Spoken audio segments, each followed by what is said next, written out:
Welcome to the USS MIDWATCH. I'm Brandon Taylor. Rafael Guzman. And I am Bryan Thebo. All right, so welcome in. Appreciate you for joining us. Couple quick questions. When did you join the Navy and how old were you? Well, I joined the Navy 3 years ago. Score. For those of you in the audience who don't know what a score is, that is 20 years. And then you add 3, and that makes 23 for those of you who have trouble with basic math skills. I'm not much like the Nav. I actually, the day I turned 18, I dipped into the program. So then I graduated from high school in May of 2000. Yes, that's with 3 zeros. And then I actually originally was going to go in June, or correction, end of July. Sorry, I got it reversed. But I actually moved it up from July 31st to July 13th. So I joined. I don't know what my detailer did, but he somehow managed to get me on a bus sooner. So just got tired of Alabama, wanted to see different things, and so I have. Going to college, I never really thought about it because, I didn't really feel like accruing a bunch of debt. That just seemed like real poor. That's fair. Even 20 years ago, it's like, oh, look, college loans, right? After 20 years, you have $400,000 of college loans. You still have $400,000 of college loans. I don't know how that math works, but it does, and not something I was interested in doing. So how old were you when you joined? I was 18, pretty much a month and a half after I graduated from high school. I went to the Navy. Haven't really looked back. How was your experience during A school? So A school, right? So kind of have to explain this one. So first went to the recruiter. I took the ASVAB, right? And I originally was going to be AECF, and I can't even tell you what that stands for anymore, like Advanced Electronics and something. I don't know. You could put some letters in for Aviation, electronics, computer field, maybe? Maybe, right? And then, like every recruiter does, I'm sure he goes, you want to be a nuke? I feel like he just says that, like that's the standard party line. You want to be a nuke? I'm like, they get a bonus for that. Oh, yeah. It's like 2 nuke, or 1 nuke equals 2 sailor. I don't know how it works. Yeah, just being a recruiter just seems awful in general. Anyways, so I'm like, I don't know what that means, but okay. So I went and took another test, and like, you could be a nuke. And I'm like, I still don't know what this means, but okay. He goes, so I had the most honest recruiter ever. He goes, look, man, here's what I know. School sucks. It's really long, and you are going to be around really weird people, like most honest recruiter ever, right? So when I got to boot camp, everybody he says, my recruiter lied to me. And I'm like, wow, I had the most honest recruiter ever to exist. He told me everything. He did not lie to me, all right? So A school, right? So I wanted to be a reactor operator, or an ET. I ended up being a mechanic, right? So I'm like, all right, hammers and stuff, right? And the first test you take is math. I'm like, what does this have to do with a hammer, right? And Odd skill for mechanic. Needless to say, I am in the Navy on a math waiver, so didn't Height. those first 2 algebra tests didn't go so well. But clearly it worked out in the end because I have made it to this point. Other than that, A school wasn't terrible. I was the same place the Nav was. I had a rule. I would not go into that building on Saturday, right? So I never went into the building on Saturday. We'd go to Frankie's Fun Park, where we'd show. Oh, Frankie's is great, right? And I would show off my poor driving range skills, and then we would go try to wreck each other with go-karts. So it was a good time. So what boats have you served on? First boat I served on was the USS Alexandria, SSN 757. Then I went to the USS Hartford. Then I went to the Georgia, right? So Georgia was my first boat. It was 2 crew submarine, which was really weird to me. I immediately learned that you blame the other crew for everything. It's always the other crew's fault, right? The other crew always sucks. That's what I learned about 2 crew submarines. Now I am here on the USS Maryland, which is a boomer, and man, it's as exciting as you can imagine. So with all that being said, what shore duties have you served on? So I did 5.5 years on my first boat, and then so it was great. If you call a detailer as a nuke and say, I want to get a prototype, right? They have like a hotkey they push, and orders just print off. You can hear them printing off in the background. Dot matrix printers going wild, right? And then you have orders, right? You want to go anywhere else. It's going to take some time. But I went to prototype. I went to a moored training ship that I conveniently went underway on, right? This thing is permanently moored in Charleston, but I got the benefit of going underway on a moored training ship up to Virginia. So that was a lot of fun because the adage at Prototype when I first got there was, well, it kind of sucks, but you go home every day. Not true. Not true. And then after I finished my Chiefs tour on the Georgia, I went to be the Squadron EDMC MPA, which was a lot of fun. So I got to travel a lot more on that shore duty.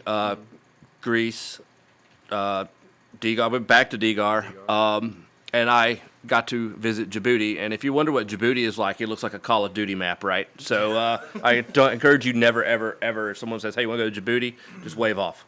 Hard pass. All right, tell us a good sea story. Oh, man, I've been thinking about this one. All right, so I think I found one that is acceptable.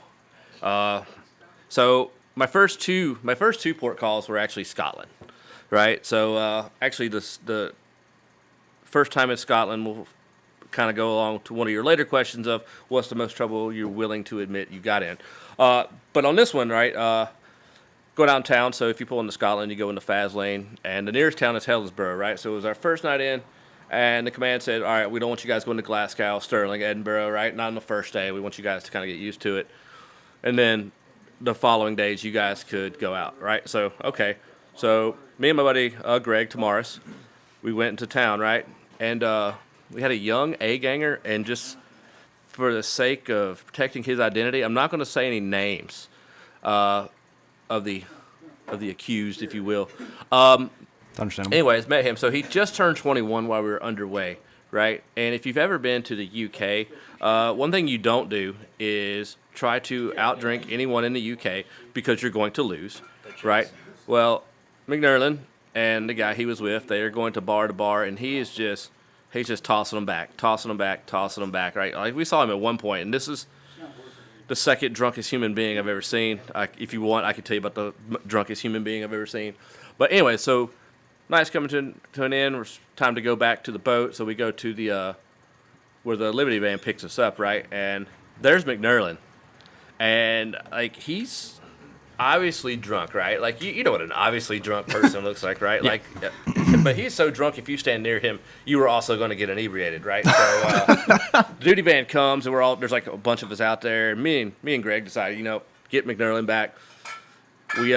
He obviously needs to go back to the boat more than we do.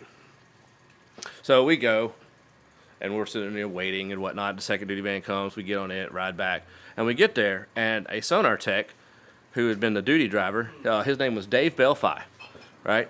And he is cleaning out the duty van. He is angry as you can be, and we go up to him. We're like, what? So we called him Bill Belfi just because, we like alliterations. But we're like, dude, what happened? He goes, well, here's what happened. So we're in the duty van, and McNerlin is obviously super drunk, and he proceeds to start rapping because I guess he decided that was a good choice. Well, you got a bunch of bodies inside of a duty van, right? So it's just getting hot, right? And of course, standard government issue vans, the windows only open about that far. Well, it's about this time that the nausea really starts to overcome him, and he realizes that he needs to puke. So he looks right. Well, there's his Liberty buddy. He's obviously not going to puke on him. He opens the window, right? And, it opens the standard, 6 inches, right? So, anyway, so then he Tell all decides. the ladies? That's right. And then he decides that his best course of action, while some of it may go out the window, is to just turn face forward and projectile vomit onto the back of the duty driver, who they're probably still, when this happened, are still 10 minutes away from getting back to base, right? So there's Bill. He's driving, covered in puke, right? They get McNerlin back to the boat. They get him down the hatch, right? Me and Greg now go down. There's McNerlin on the mess decks being a spectacle for everyone. Everyone's laughing and having a good time, right? And you know how it is when you deal with drunk people. Eventually, you're just like, all right, go to bed. Well, everybody grabbed McNerlin, and they put him in a rack. I didn't say his rack, in a rack, right? Fully clothed, shoes and everything, right? Also been there. Well, at some point, McNerlin woken up and decided, God, I'm trying to word this in the most PG-13 way I can. He had a step change in the need of urgency to conduct a bowel movement.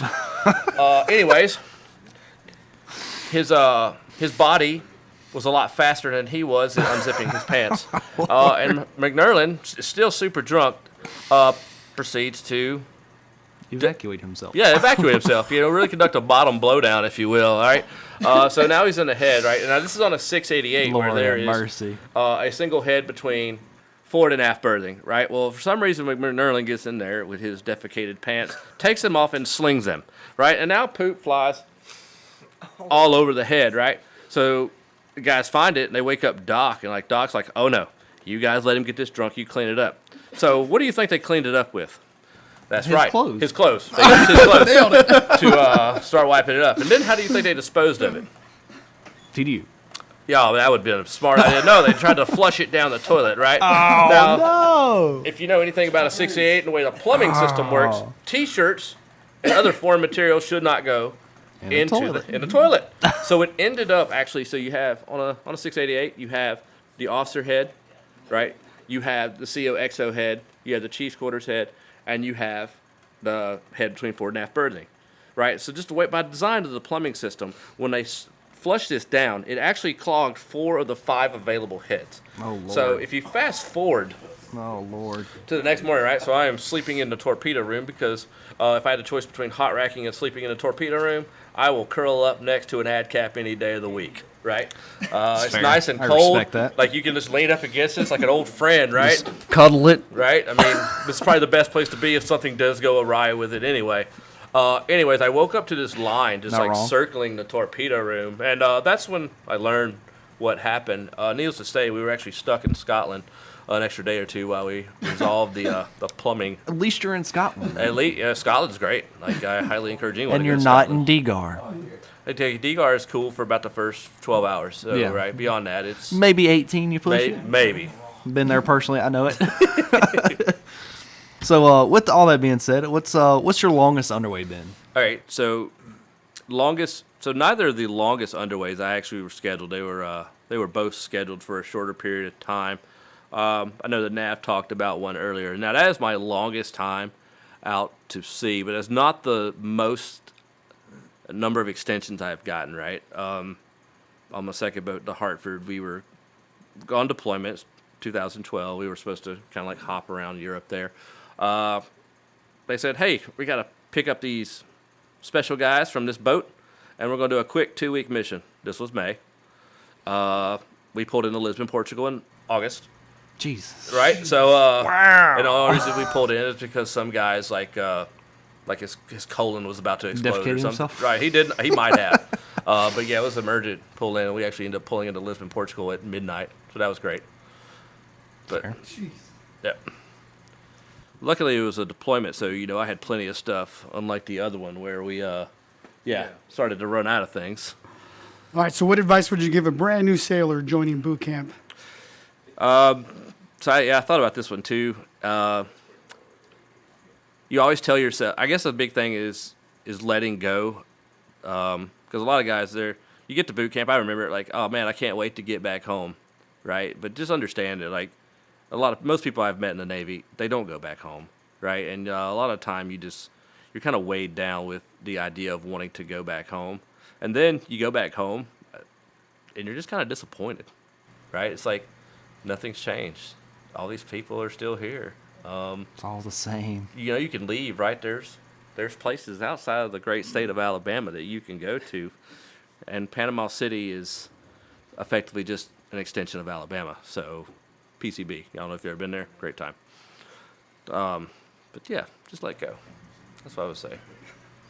Just let go. Words we could all live by. Right? Now, when you're 1 score in 3 years, what's one of the biggest differences you've seen since you joined? Our biggest difference, and I still don't think where we need to be, but the outlook on mental health in the military is taking a significant change. Probably more so in the last 10 than the first 10. It used to be a time when that was just get over it, get over yourself. There's nothing wrong. Quit being sad. This sucks for all of us, right? But every person is different, and I think we're starting to get rid of the people who are in the military who are the biggest part of the problem.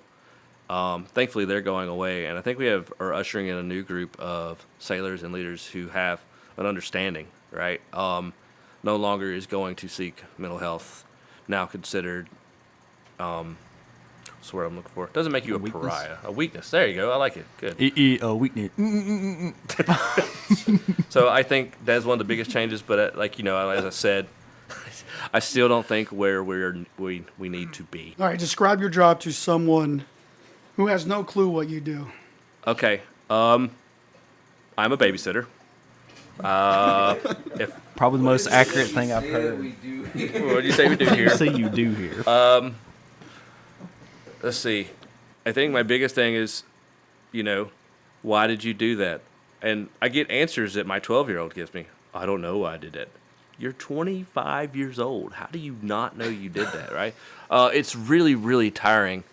But no, there are parts of I enjoy of it. Then the other thing to do is utilizing tape, sometimes cloth. I can make an entire submarine change depth, bells, and just what they're doing on watch. If you don't know what I'm talking about running drills. I can wave a yellow piece of cloth at someone, and people just start doing things. It's amazing. It is the most amazing thing ever. My EDTA actually come up with that. I don't even need casually. I just wave yellow at you, and you're going to do stuff. All right, so heard that you're working on Chief of the Watch. Care to explain how that's going for you? Yep, so I do have a Chief of the Watch qual card, and depending on when I move the start dates, depends on how far ahead I am. Sometimes I see I'm dink, and I simply move my start date, and hey, look, I'm ahead again, right? It's definitely something I want to do, but every time I get around to doing it, I don't know, I get distracted by someone else. Very kaleidoscopic. I have that in common with the nav. Kaleidoscope, it's like, I'm going to go ride my bike. Hey, look, a lawnmower, right? That's kind of like what, if I were to describe kaleidoscopic to someone. Some people describe that as, shiny squirrel syndrome. Yeah, or ADD, but we can't say that in the Navy. What are you talking about? You don't have that. No, I don't. Not even a little.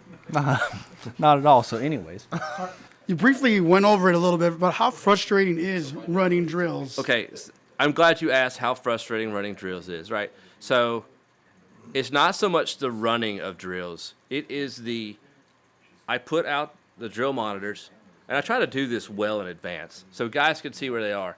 But guys love to come to the drill brief and go, hey, I actually need to be a UI for this, or I need to do this. And like, dude, this list has been posted for 3 days. He goes, oh, I know, but... And then the other frustrating part of running drills is like, all right, we found a spot. We're going to get to run some really cool drills. And enter stage left, EDIV, right? Here comes EDIV maintenance to ruin it for us. Well, it's always... I don't know if I could say that. You might have to bleep that out. I mean, it's always the... It's always the... ruins everything for me. But also, I think EDIV does, I just give them crap. Pretty sure that piece of gear is unclassified, right? That's a thing? I don't know. I'll bleep them out. Yeah, Fuck just bleep it out. I'll bleep it out. Bleep it out. But no, with that being said, our EDIV does great things, and I know they're working with what they got, not what they want. So, it's fair. Hardworking group of people. That's fair. If there was one thing, looking at your time in, you could say that you would change about the Navy today's Navy. Okay.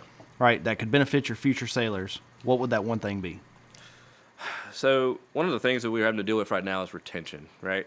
And we see in the future that there's significant manning cliffs coming, and we're trying to come up with all these ways to make it better, want guys to stay in, right? But the biggest thing is you have to make a guy has to want to stay in, right?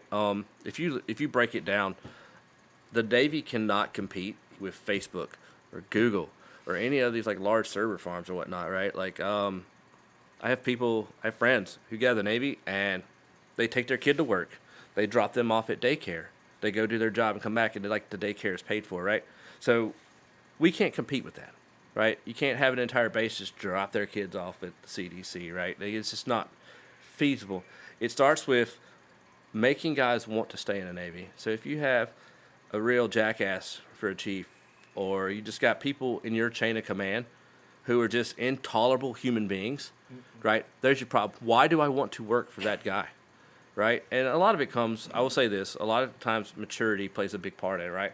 I could look back at guys I thought were just awful, but in reality, they weren't, right? They were trying to make us better. That does not apply to one individual from the last 2 years. I'm not gonna say names here. You can say the name. They can bleep it out. Oh, that guy. Bleep that out Yeah, later. just probably the lowest quality human being I have met in my naval career.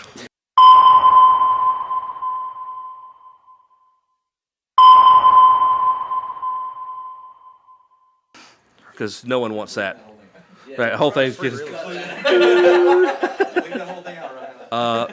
But no, like, I guess to answer your question is it starts with us making sure that as leaders, we treat our sailors accordingly, right? Like, we have to treat them like people so that they want to stay in. Because that's what we got. That is the tool we have. I don't want to say weapon. That is the tool we have to make guys want to stay in the Navy. And if we can show them through our actions that it's not a bad place to be. Is it work hard? Absolutely. But it is very rewarding, right? Like, I know over the past couple of years we've done a lot of complex things. I actually accomplished things that I was absolutely surprised we did.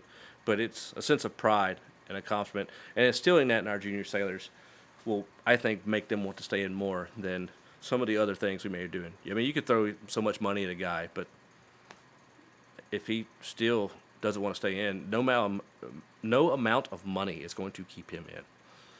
So what are 3 benefits of joining the Navy?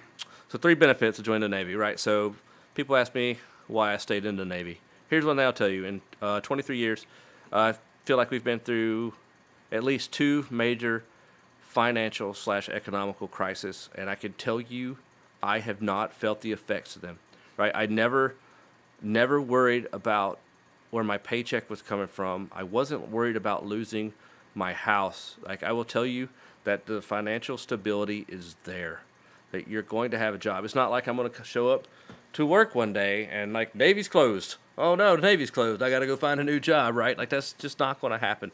There is that sense of stability there. Another thing is, I think you're furthering your education, right? Like, the Navy does have excellent programs for furthering your education, right? So if you join and you don't want those student loans and those debts and whatnot, the Navy has programs to help you get there. Be smart about it and don't wait 19 years and have to relearn algebra, trigonometry, and geometry before you go take Calc 1 and 2. But those opportunities are there, and they have a lot of programs, tutoring, what have you, that can help you get that. And 3, I mean, we can make jokes about it, but we do have the healthcare benefit of it, right? I know you didn't really want to hear about the healthcare, but I mean, the Navy paid for my eye surgery. They've paid for other surgeries I've needed. So I really, in the outside world, like friends who that would cost them several $1,000s, right? I haven't had that, and I know this is. If I were to add on another one, what's really cool is in the Navy, a 20-year-old could go buy a house, right? Because you can go get a what's the word? What's the loan called? VA loan. Thank you. And I'm not required to put 20% down. You can technically own a house at 20 years old, right? Show me another 20-year-old who comes from like the middle class who can go and just buy their own house. I think that is a huge benefit. So in all of your deployments that you ever had, what would you say this is my favorite activity I've ever done on board a submarine? Okay, my favorite activity I have ever done on board a submarine occurred in March of 2007, where we surfaced through the ice at the North Pole. Several times. It was great. We got to go out, play on the ice. It was a balmy negative 20 degrees. Find any polar bears? No, but we did have polar bear training. All right, so before we even surfaced to the ice, we had to have training on what we do if you make a polar bear. Do you know what you do? You make yourself look big, right? So the guy's like, yeah, if you see a polar bear, unzip your jacket and open it up and like run at the bear, right? So really, I think the purpose of this is one guy is actually going to take this advice and do it, and the rest of you are going to run away, right? That's totally what's going to happen. I think the goal of that was just to find the one guy who'd be willing to open his jacket and wave. That's me. But no, like, so that was Brandon. That is, it wasn't a port, but to me that is an experience that very few people have. Is surfacing through the ice. I think the only people would have that are submariners. Right, right. No one else is going to come up from the bottom. Like, true. But it was that was an experience.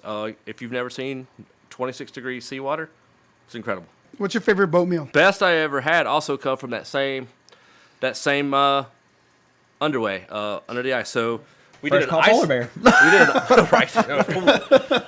We did an ISEX, and we actually had several senators. We actually had the Secretary of Naval at the time of Donald Winters, I think that was his name. I have a coin from him at home. But we had beef Wellington, right? And like, you think of a submarine meal, and you're just like, okay, you're gonna. That's not what you think about. And I had never had beef Wellington, and to this day, it is the best meal I have ever had on a submarine. Like, it was incredible. Now, don't get me wrong, Tittle and Stir Friday are a very, very close second, right? But hands down, best meal I've ever had, beef Wellington. So 23 years. 23 years of service. If you were to say this is the greatest thing I've ever done, your accomplishments. What is your greatest accomplishment? My greatest accomplishment, man, that one's hard because there's a lot of things. I can move my chief of the watch date and make me ahead. So, my biggest reason for going to prototype was so I could qualify in your officer watch because in enlisted man, at the time there's very few places you could do that. At that time, NR1 was still in service, so you could go to NR1 and qualify in your officer watch, but an enlisted man could only qualify this at one of the prototypes, right? And that was my goal, and I ended up accomplishing that in April of 2010, right? It was a fantastic experience because I remember as a young sailor on the boat, like trying to process work or just literally do anything while underway. You're like, God, officers taking forever. But I have a newfound respect for what they do and their job on a daily basis as a duty officer and an officer watch. It's not easy, right? Everybody thinks they just pick up a microphone and talk into it, but it's incredible, right? So you pick up that microphone and that button on top, you think it simply allows you to talk and amplify your voice, but what it does is actually shuts off your brain, right? So they push that button and the brain just powers down, and you'll see them sitting there going, and just staring at you, right? And I'm like, man, just talk. And then I did it for the first time. I'm like, oh man, I'm them. I'm that guy now. Right? I have become the thing I hated most. Definitely newfound respect for them. All right, ready? Yep. What's the best CO you've ever worked with? Okay. God, because I've worked with a lot of good COs, and I had one that was absolute garbage, but we won't talk about him. No, I have learned a lot from every CO I've ever had, and no CO is the same, right? Like, every CO is unique. I had my first one was Captain Hendricks. I remember him saying that phrase I've kept with me, slow is fast. Didn't really understand what that meant. Still don't really, but that was his thing. Quiet reserve. Captain Kearney was my second captain, and just that super walk softly, carried a big stick type of guy. Super, super intelligent. And my next captain is he's still in the Navy, is Admiral Bernanke, and let me tell you, that man is incredible, right? Like, just very outspoken, very loud.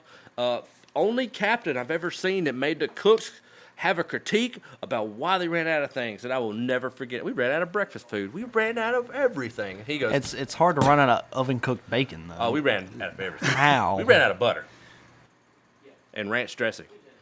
Right? Two things that are like staples on a submarine. I do believe And hot sauce. If we Can't ran forget out of hot coffee, sauce. there would have been a mutiny, right? Oh yeah. And that's back when Absolutely. coffee came in those giant, like, what were they, 15, 20-pound cans? Yeah. Like, I mean, unless you're carrying them, then they're 80.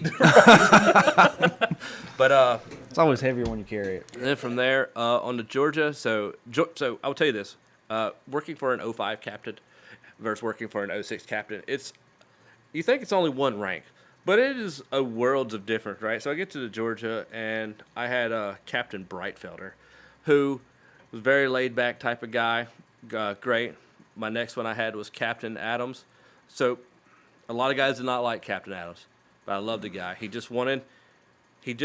liked books, right? So if you were trying to tell him something, he just wanted to see a book. And a lot of guys had problems wrapping their mind around that. He wanted the sailors taken care of. He always said, I want a 3-day plan for all my sailors.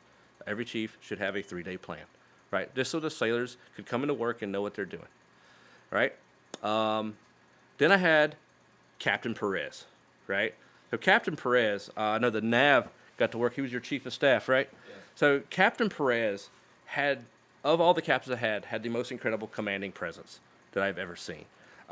Had that man actually told me that we're going to run and jump off that cliff, I'm like, yeah, sounds great. Let's do it, right? Happily. Also, he had the largest hands of any man I've ever seen. Just real, Andre the Giant style. yeah, like tennis rackets, right? Like, they were just huge. A fantastic captain. I got to work with several others. I got to work with Captain Badorf and whatnot. Just super great people. And then we have Captain Wicks, and should the day ever come where we need to launch, I have no doubt that we will launch. Zero doubt that we will launch. Not even. I don't know if I could say that.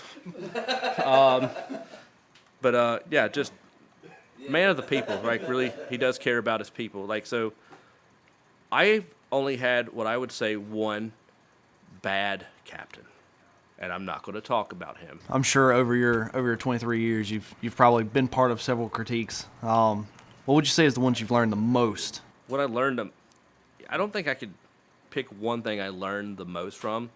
Going to kind of hijack your question here and say with critiques, right? So as a junior sailor, you hear the word critique, and it instills fear, right? You're like, God, I'm going to get removed from watch. I'm going to get in trouble. You're going to get fired. I'm going to get fired, right? But it took me a long time to realize that critiques do have their purpose, right? I will say that our mindset of critiques from the first half of my career to the second has changed because we would always open with the statement, this is not a witch hunt. And about 5 minutes in, It's a witch this hunt. is a witch hunt, right? Right. I've never been part of an actual witch hunt, but Here we are. I feel like I can identify one now. All right, but does no. she float? Nope. Okay, she's dead. She's not a witch. I mean, we burned them too, right? Yeah. Oh, okay, okay. If they floated, they're a witch. If they survived the burning, they're also a witch. I will say that that as we get in, we get out, and Nav already talked about lack of skill, lack of will, right? Like, if you walk into a critique with those two things and figure out which one of those is, it's absolutely fantastic way to conduct it. And you conduct training, right? Like, don't just go to a critique and do the administrative stuff. Make sure you feed that back to people, right? So everyone can learn, right? Don't get me wrong, I have learned stuff out of critiques. I can't point to one critique that I've learned the most out of, but you should always take something away from every one of them and not just bad, shame on you, right? Like, you got to ask yourself, like, you got to reflect inwardly and I go, how did we fail them? What could we have done better? What's your biggest fear when you retire? I guess it's really certainty of the unknown. You got to think I have done this for 23 years. I have done this over half my life. I had jobs before I joined the Navy, but I worked as get this, I was actually a server at one point, right? I used to deal with the general public. There's no way I could do that now. And then, I kind of joined the Navy, and right, this is what I've known. So I don't know what a real job. I don't know what a civilian job is like, right? I hear they have HR. That kind of terrifies me, right? Oh, God, I'm getting reported. I'm getting fired.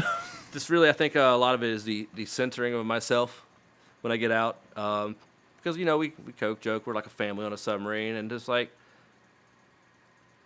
yeah, I can think HR. If I was to break it down, HR. That's what I'm worried about when I retire. I feel like that'd be a commonality. What is the best advice that you think that you've received and that you would like to pass on to like the future generation? All right. It's kind of a C story. So I was in prototype. I had an LCC that, God, he was tyrannical. Like just could not get along with this man. And like we would have it out all the time. And we're approaching violence at this point, right? And I remember I went and talked to Lieutenant Jonathan Tisdall. He was our shift eng. And I said, sir, I don't know what to do. I'm going to hit him. And he looks at me. And this is the best advice I've ever received. I say that. I've received a lot of good advice. But this was the one that really just, the forefront of my mind. I will never forget. He goes, if you're going to do, I can't condone violence. But if you're going to commit to that, then you make it worth your while. Don't you sucker punch him and stop there. You beat him stupid. And then he as joking aside, he goes, why I'm telling you this is like a lot of times as a leader, you will say things, right? You will give a guy advice or you'll tell him to do something, and then you will not commit to it yourself. So if that sailor does something and gets in trouble, you should be there with him. You should commit to what you just said, what you just done, right? Don't be there and be like half in, half out. Either you're all in or you're all out, right? So all that to say, if you're going to do a job, don't half-ass it. Do it right. What do you like to do in your spare time? What do I like to do in my spare time? Well, I like to do tactical hugging. For those you don't know, I like to do jiu-jitsu. It's like the greatest stress reliever ever, right? You get to choke people, and it's okay. you don't get in trouble for it. I like to do that. Oh, God, I'm getting fired. Right? Like, oh God, I try to encourage the sailors to come, specific sailors, because I would love to choke some of them. Right? So do you tactically hug really them need from to come behind? so I can choke you. You can get them from behind. But also I like to work on cars. Right? So right now I'm working. My wife's like, I want a fast car. Okay, what kind of fast car do you want? She goes, I want a Del Sol. Right? For those of you who don't know, in the mid '90s, Honda made a Del Sol. It's like a Matchbox car. It might be as big as this table. And she found one, and she goes, I want you to make this go fast. So that's what I've been doing for like the last year or so, is working on this car. And just like, actually, as I was working on it yesterday, I'm looking at this car going, I might have overdone it. It's going to break. This thing might reach flight speed. So that's, just going to push the gas and in a tree. I'll be real sad, though. Okay, so we know that your wife wants a fast car. Tell us a little bit more about your family. All right, so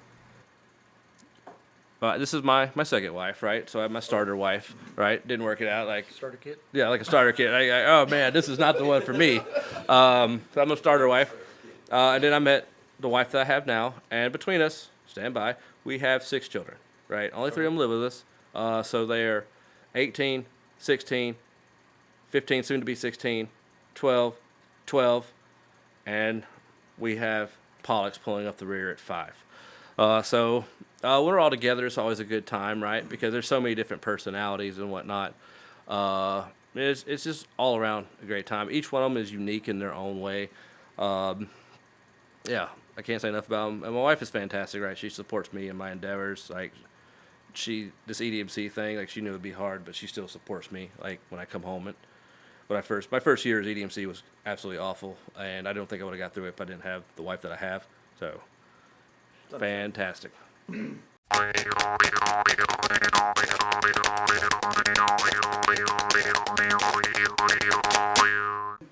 Mind elaborating on what just happened here? Well, he wanted to ride the bull. Remember, I just said a moment ago, if you're going to do something, you commit.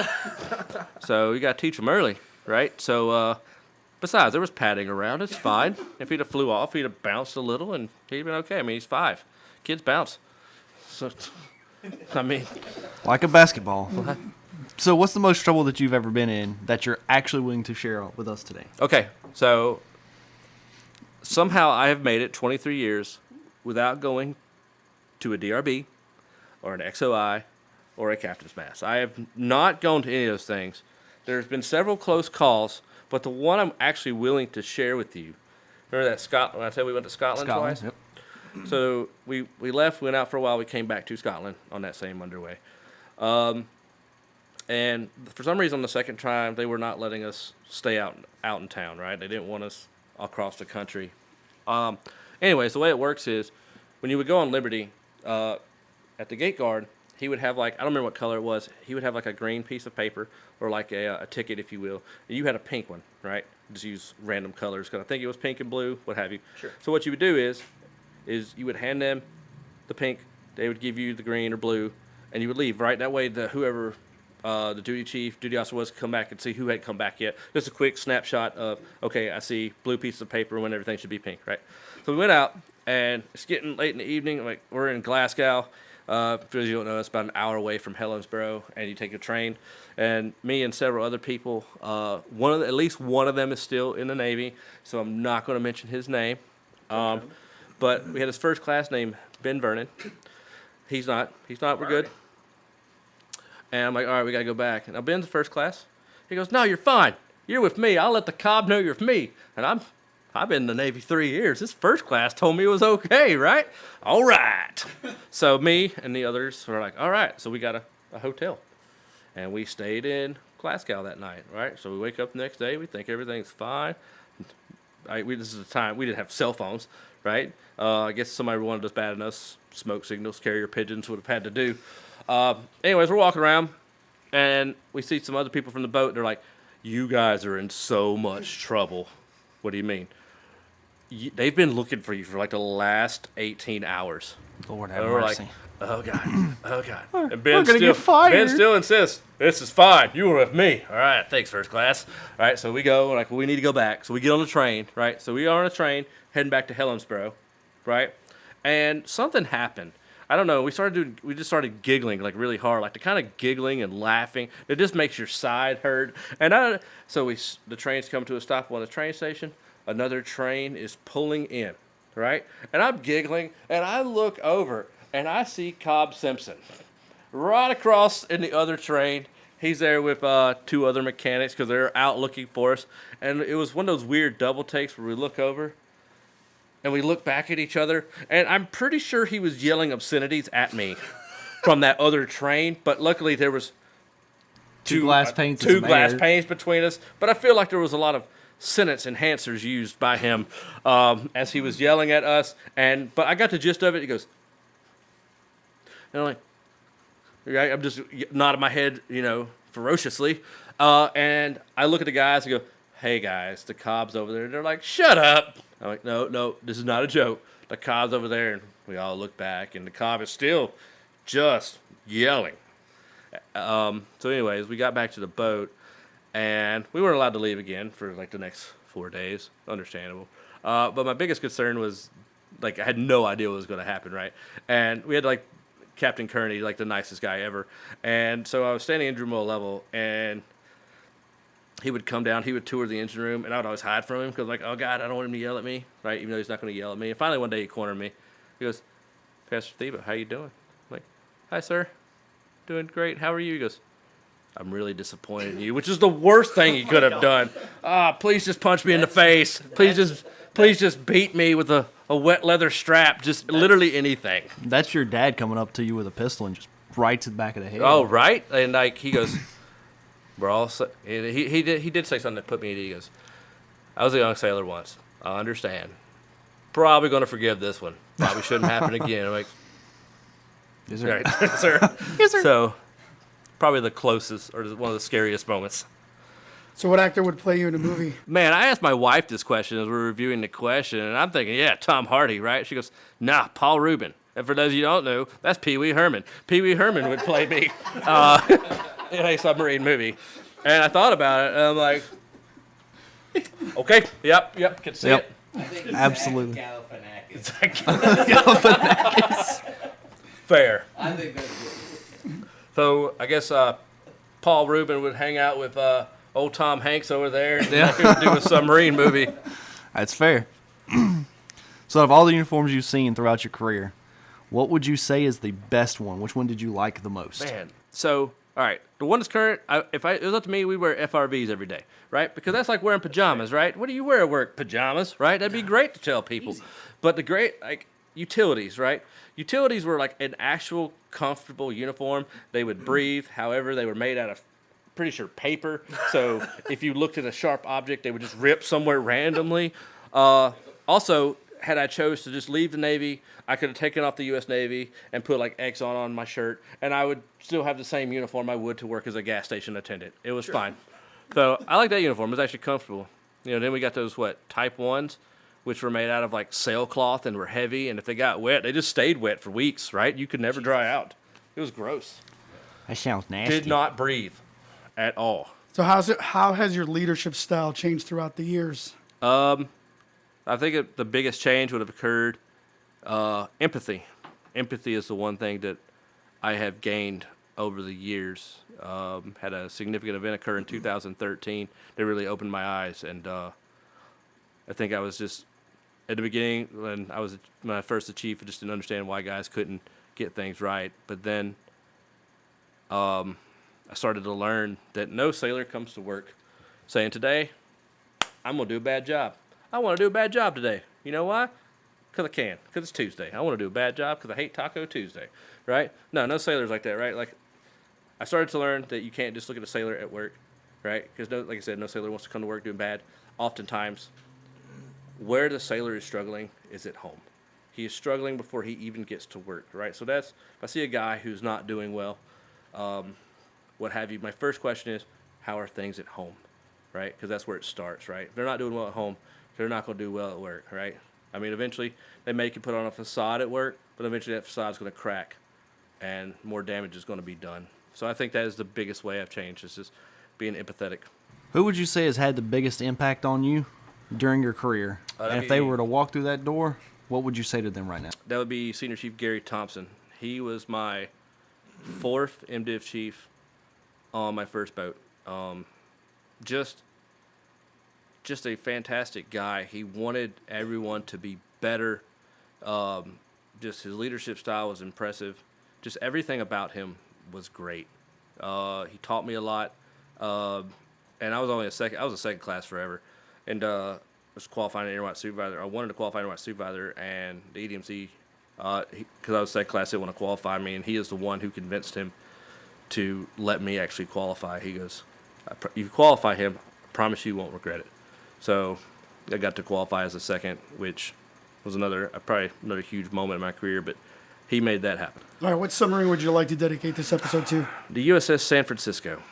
This is one of the worst submarine casualties we've had, and probably since I've joined the Navy. We did have a loss of life. We've had other close calls. I got to work with several guys at Prototype who were on that submarine, and just hearing how absolutely terrifying it was, and how they still were able to come through and luckily get everybody home. Just truly impressed by those guys. One individual in particular, his name is Ian Cross. He's now retired. Was the interim supervisor. And not to get into details, but they had an additional casualty occurred that he immediately recognized. And there's a potential that had he not recognized it, that the souls that did come home would not be here today had he not recognized what happened. So, to them. What's your favorite submarine movie? So, your average submariner will tell you that Down Periscope is probably the most realistic submarine movie, right? Sure. Just by the way the crew acts, right? But if I want to watch a submarine movie for comic relief, it is definitely Crimson Tide, right? The one scene that specifically comes to mind is on the bus when the Chop yells at a sailor to drop and give him 20. Like, I would love the Chop to tell me that. Right? And also, This guy, nobody take that just serious. like, I don't know who wrote this movie, but you had the CO. They all had names and stuff, but the sailors, the crew, the enlisted were just blue shirts, right? Like, they were just nondescript people out there. But I will say this: if you look at Crimson Tide, the most accurate part of that movie is when two sailors get into a fist fight over who is the better Silver Surfer, and I totally could see that happening on a submarine. 100%. I can see that too. That. Also, Hunter Killer was exciting. I did appreciate that. Real tight turns. Real tight turns. All right, any last words you would like to say? To the people watching this, like, I know on the Maryland, like, let me tell you, if I'm going to be completely honest, I do not enjoy being an EDMC. It is not a fun job. There's so much paperwork, right? I would rather just go back there and put my hands on things. But it has provided me with the unique opportunity to help sailors and to impact their careers in a positive manner. I know when I first got here, going to the Fighty was a terrifying event, right? We've got to the point to where they've learned that learning can be fun, doing stuff can be fun.